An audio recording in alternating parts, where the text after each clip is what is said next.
para nag-aaway na tayo dito. To solve the impasse siguro, we'll have to put it in a vote whether to convene today or tomorrow. Somehow we have to convene come what may. Magbutuhan na lang tayo para matapos na. Baka abutin tayo hanggang madaling araw, hindi pa rin natin napag-aalaman kung ano talaga ang dapat gawin natin. Let's do it. Let's put it in a vote. Tonight ba tayo magbotohan or tomorrow? I mean, magbubutuhan tayo whether we convene today or tomorrow. That's it. Plain and simple. Para matapos na ang problema natin dito ngayon. Duly noted. Today or Wednesday?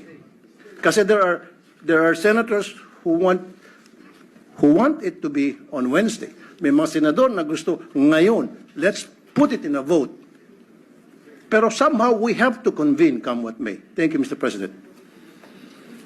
Mr. President. We will, Your Honor, being a deliberative body,